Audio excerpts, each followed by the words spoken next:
Kanchipuram Vakula silks నాణ్యత మా ప్రాధాన్యత. మదీనాగూడ, మియాపూర్, హైదరాబాద్ లో త్వరలో శుభారంభం. డబ్బు ఖర్చు పెట్టి ఆరోగ్యం బాగు చేయించుకోలేని పరిస్థితిలో ఉన్న వాళ్ళందరికీ కూడా, అలాంటి పరిస్థితిలో ఉన్న వాళ్ళకి మొట్టమొదటిగా ఆలోచనలోనికి వచ్చేది ఉత్తరాంధ్ర పెద్ద ఆసుపత్రి కేజీహెచ్.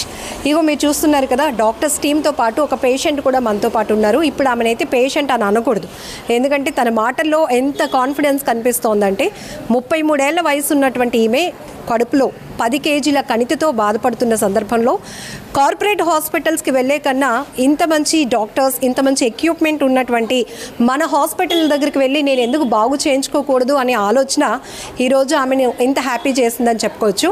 అసలు తనకున్న సమస్య ఏంటి, ఈ డాక్టర్స్ టీం అంతా కూడా తన హ్యాపీయెస్ట్ లైఫ్కి ఎంత కారణమయ్యారు ఆమెను అడిగి తెలుసుకుందాం. అమ్మ, మీ పేరు? కేమంగా.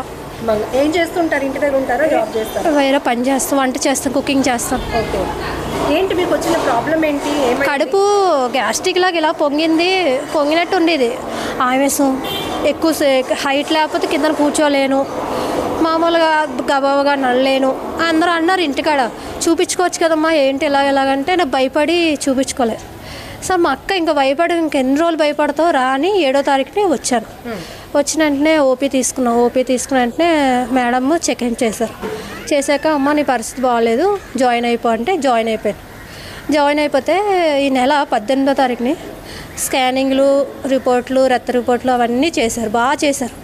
అన్నిటికీ కూడా ఏమీ కూడా కాకుండా, ఇబ్బంది పెట్టకుండా అంత కేర్ఫుల్గా చేసి ఎంఆర్ఐ స్కానింగ్, అవి రక్త పరీక్షలు ప్రతివి చేశారు. చేసిన తర్వాత ఈ నెల 18వ తారీఖున ఆపరేషన్ చేశారు.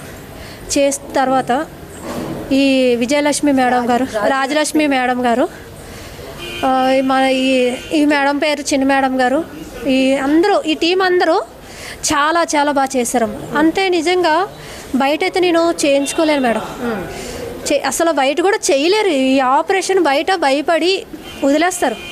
ఇంత కాయ నా దాంట్లోనే ఉందా, నేను నైట్ టైము అన్నం తిన్నా, ఏం చేసిన ఇంత కాయ నేను ఎలా పెంచుకున్నాను, వాళ్ళ ఆపరేషన్ ఎలా చేశారు, అలాగే ఆలోచనలోనే ఉన్నాను. ఇప్పటికీ ఎన్ని నాళ్ళు బాధపడ్డారు? అలాగ సంవత్సరం డేటు అన్నీ బాగానే వచ్చి అన్నీ చేసేదాన్ని. బాధపడి అలాగా వచ్చాను. వచ్చిన వెంటనే ఇలా మేడమ్స్ అందరూ రక్తం ఎక్కించారు, పరిగెట్టారు, అన్నీ చేశారు, బాగా చేశారు మేడం.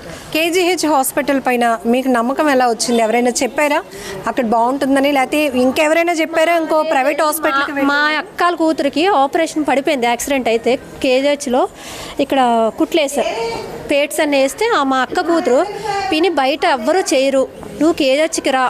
ఆ అమ్మాయి వచ్చి ఓపీ తీసి, మా పెద్ద అక్క ఉండి అందరూ చాలా బాగా చేస్తారు, నువ్వు నన్ను అన్నది. మా అమ్మాయి కూడా ఈ కేజీహెచ్లోనే, మా వాళ్ళందరూ కేజీహెచ్లోనే అన్నిటికీ చూపించుకున్నాం. చాలా బాగా చూస్తారు, కేర్ బాగా కూడా తీస్తారు. ఆపరేషన్ చేసి వదిలేసి అలా ఏం కాదు, వచ్చి మళ్ళీ పేషెంట్ ఎలా ఉంది, ఆ పేషెంట్ ఏం తిన్నారా లేరా అని ఆ కేర్ తీసుకోవడం గొప్పతనం. ఈ డాక్టర్స్ అందరికీ ఏం చెప్పాలనుకుంటున్నారు? ఇంకా ఎంత చెప్పినా తక్కువ. చాలా ధన్యవాదాలు, నమస్కారం. వాళ్ళని తెలుగులో నమస్కారం అంటారు, ఇంగ్లీష్లో ఐ లవ్ యూ అంటారు, తెలుగులో ఇంకెన్నెన్నో అంటారు. కానీ నిజంగా మా మేడం గారు వీళ్ళందరూ, ఈ టీం అందరికీ కూడా చాలా ధన్యవాదాలు. చాలా ఎంత బాగా ఫ్యామిలీ మెంబర్లా చూస్తారు. ఎవరు బయట వాళ్ళు పేషెంట్ వదిలేద్దాం అలాగేమీ లేదు. నేను గైనకాలజిస్ట్, ఆ పేషెంట్ మాటల్లో ఇంకెంతైనా తను ఆనందం వచ్చేస్తోంది. తను అంత పెయిన్లో నుంచి వచ్చింది కాబట్టి మళ్ళీ నాకు అలాంటి లైఫ్ ఉంటుందా, నేను కూడా అందరిలాగా అంత హ్యాపీగా ఉండగలుగుతానా అని అనుకున్న టైంలో సూపర్ సక్సెస్ అవ్వటం, తర్వాత తన పెయిన్ పూర్తిగా పోయి ఇప్పుడు చాలా ఆనందంగా ఉన్నానని తను మాటల్లో ఎలా ఎక్స్ప్రెస్ చేస్తుందో మీరు చూస్తున్నారు. సో మనతో పాటు గైనకాలజిస్ట్ డాక్టర్ రాజ్యలక్ష్మి మేడం కూడా ఉన్నారు. మేడం, చాలామంది పేషెంట్స్ని మీరు చూస్తూ ఉంటారు, చాలా క్రిటికల్ సిచ్యువేషన్లో, చాలా టఫ్ జాబ్స్ కూడా మీ దగ్గర ఉంటాయి. జనరల్గా అలాంటివి ఏమైనా ఉన్నప్పుడు ఎక్కువ కార్పొరేట్ హాస్పిటల్కి వెళ్ళాలి, కేజీహెచ్లో అంత బాగోదేమో, అంత ఎక్విప్మెంట్ ఉండదేమో, అంతమంది పేషెంట్లు మనల్ని పట్టించుకుంటారా, ఇట్లాంటివి జనరల్గా ఉన్న అపోహలు, వీటన్నిటిని తొలగించి ఒక పేషెంట్కి ఎలాంటి లైఫ్ ఇవ్వాలో అది మీరు ఇచ్చి పంపించారు, ఏం చెప్తారు? యాక్చువల్లీ ఈ మంగ విషయాల్లోకి వస్తే ఇట్ ఈస్ మా కెరియర్లో ఒక మైల్ స్టోన్ లాంటిది. ఇంత పెద్ద ట్యూమర్ వేయింగ్ 10 kgs అన్నది I'm not done, neither have my assistant professors. So ఈ సర్జరీ చేయడం మాకు ఒక ఛాలెంజ్ లాంటిది. అండ్ బేసిక్లీ ఏంటంటే ఇక్కడ ఎనాటమీ అంతా డిస్టార్ట్ అయిపోతుంది. సో ఇది చేయడం కూడా కష్టమే. So in spite of all those మా team with my assistant professor doctor Sujana, doctor Leela, doctor Hema, doctor Lakshita మేమందరూ కలిపి ఈ సర్జరీ సక్సెస్ఫుల్గా చేసాం. That gives us immense happiness because కొన్నిసార్లు ఈ కేసు ప్రాబ్లమ్ వస్తే సర్జన్స్ పిలిచే అవసరం వస్తుంది. బట్ వితౌట్ కాలింగ్ ఎనీబడి మా team only of gynaecologist with our anaesthesiologist we have done the case successfully without any morbidity. అంటే పేషెంట్కి ఇంకే ఇతర ప్రాబ్లమ్స్ లేకుండానే సక్సెస్ఫుల్గా ఆమె ఈ రోజు ఇలా నుంచుందంటే ఇట్స్ సక్సెస్ స్టోరీ. అంటే జనరల్గా గైనిక్ పరంగా నెంబర్ ఆఫ్ ఓపీస్ మీరు చూస్తూనే ఉంటారు, బట్ ఈ కేసుని ఎందుకు ఛాలెంజ్గా తీసుకోవాలనిపించింది? ఎటువంటి సర్జరీ ఇలాంటి మల్టిపుల్ ఫైబ్రాయిడ్స్ అని చాలా చేస్తున్నామండి. బట్ అవి ఏంటంటే చిన్నవి maybe 10 weeks, 12 weeks, 18 weeks, 20 weeks. But ఇది ఆల్మోస్ట్ 8 నెలల గర్భిణీకి సైజుకి వచ్చింది. సో అదేంటంటే పెల్విస్ నుంచి ఇలా రైట్ హైపోకాండ్రియా వరకు పెద్ద గ్రోత్ ఉంది. సో అక్కడ ఏముందో ఏమి అటాచ్మెంట్స్, బౌల్ అటాచ్మెంట్స్ కానీ బ్లాడర్ యూరిటస్ డిస్టార్షన్ ఏమైనా ఇంజర్ అవ్వచ్చండి ఈ సర్జరీలోని. సో ఇవన్నీ ఇట్స్ అ ఛాలెంజ్, అందుకే అంటున్నాం. సో బట్ మేము ఓన్లీ గైనకాలజిస్ట్ చేసాం కాబట్టి it is one of the important success stories for us. Super. జనరల్గా ఎంత సైజు ఉంటే రిస్క్? చాలామందికి మహిళల్లో ఫైబ్రాయిడ్స్ చూస్తూనే ఉంటాం, ఎందుకు వస్తుంది? దానికి ఏమైనా కాజెస్? ఫైబ్రాయిడ్స్కి చాలా కాజ్, మెయిన్గా జెనెటిక్ ఒకటి ఇంపార్టెంట్, తర్వాత హార్మోనల్ డిస్టర్బెన్స్ అది కూడా రావచ్చు. బట్ యూజువల్లీ చిన్న సైజ్ అప్పుడు చాలామంది ఓపీకి వస్తారు లేడీస్, ఎందుకంటే వాళ్ళకి బ్లీడింగ్ ప్రాబ్లమ్స్ ఉంటాయి. సో ఎప్పుడైతే లేడీకి బ్లీడింగ్ ప్రాబ్లమ్స్ ఉంటాయో అప్పుడు వెంటనే ఓపీకి వస్తారు చూపించుకుందా అనేసి. ఈవిడ విషయంలో ఏంటంటే ఈవిడికి బ్లీడింగ్ ప్రాబ్లం లేదు. సో ఆవిడకి ఏదో పెయిన్ వస్తుంది, so she is able to manage with that pain.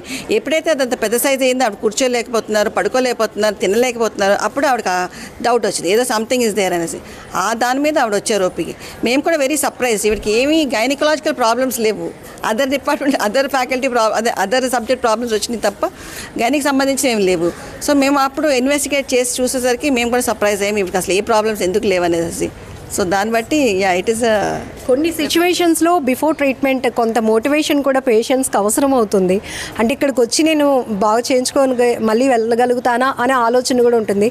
ఏం చెప్పారు అసలు ఆ పేషెంట్కి మీరు? సో జనరల్గా మేము పేషెంట్కి అంటే అలాంటి డౌట్ఫుల్ ఒపీనియన్స్ ఏమి ఇవ్వము. So a patient comes we receive them. వాళ్ళు డౌట్స్తో వస్తారు ma'am.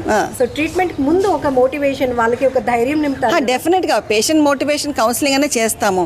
So at the same time ఏంటంటే మేము ఏం చేస్తామో ఎక్స్ప్లెయిన్ చేస్తాం, ప్రొసీజర్ ఎక్స్ప్లెయిన్ చేసి ఆ ప్రొసీజర్కి ఉన్న ప్రాబ్లమ్స్ అంటే దాంట్లో రిస్క్స్ ఏమిటి, ఏమవుతుంది. సపోజింగ్ ఈ ప్రొసీజర్ నేను యూరిటస్ అంటాం, ఏదైతే కిడ్నీ నుంచి యూరినరీ బ్లాడర్ కనెక్ట్ చేసి యూరిటస్ అంటామో అది డ్యామేజ్ అయ్యే అవకాశం ఉంది. సో ఒకవేళ ఇన్అడ్వర్టెంట్లీ అది ఏమైనా డ్యామేజ్ చేస్తే అప్పుడు మేము ఏం చేస్తాం అన్నది కూడా ముందు నుంచి అన్నీ ఎక్స్ప్లెయిన్ చేస్తాం. సో ఆ సర్జరీకి ఉన్న రిస్క్స్ అన్నీ ఎక్స్ప్లెయిన్ చేస్తాం.